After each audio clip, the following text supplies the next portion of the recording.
There are 3 books in the Bible called wisdom literature. Proverbs, Ecclesiastes and Job. The first Proverbs showed us that God is wise and just. Yes, we learned that God commanded the world to be a religion. The just are rewarded, the wrongdoing is punished, that is to say, you get what you deserve. But then we find Ecclesiastes noticing that people do not always get what they deserve. Yes, he said the world is not always fair. Life is predictable and difficult to understand like smoke. And this makes you wonder if God is wise and just exactly, and that is the question being asked, explored in the last book of Job's wisdom. Okay, let's dive in. Then Job begins with the strange story that takes place in the heavens, described something like a celestial center. So there is a God with these angelic creatures called sons of God, and then God communicates to this man, Job, his servant, showing us well that he is. Then I approached one of these angelic creatures known in Hebrew Satan. Satan, who is this? Well, this word is actually a title that literally means the one who opposes it. So out of this whole group, he's thinking about how God is running the world.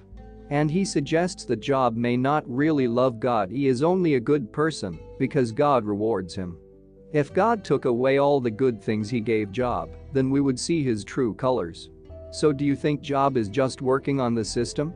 That's exactly right. Maybe he's surrendering just to get what he wants. So God accepts this experiment and allows Satan to suffer Job. And Job loses all and everything that is important to him. It's devastating.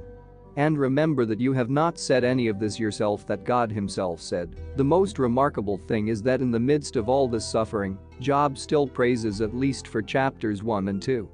But then in chapter 3, we find out how it really feels inside. Released this poem that reveals this devastation. The day he was born is a long elaborate curse. After this, some of Job's friends came to visit him. Offer their help, and they are all similar. Job, you must have done something terribly wrong to do this. After all, we know that God is just, and we know that God's justice and equity command the world. So you have to get what you deserve. And for the next 33 chapters, the friends and Job come and go in very close Hebrew poetry. His friends keep wondering why God could have caused so much suffering. And even start making lists of hypothetical sins that Job must commit. But after all the accusations, Job defends his innocence. And Job is innocent. He is. It's also on an emotional roller coaster. Sometimes he is very confident that God is still wise and just. Other times, however, he doubts the goodness of God. It even goes so far as to accuse God of being reckless, unjust and corrupt. So, at the end of the dialogue, Job demands that God come and explain himself personally. And God does it. It comes in the form of a great storm cloud. Now God does not answer Job directly. He does not tell Job about his conversation with Satan.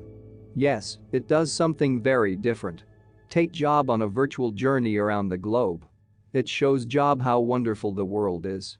And he wondered if he could run it or not only understand it for a day.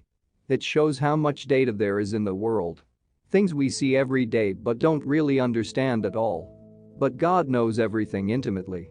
Pay attention to the beauty and operations of the universe in ways we never even imagined.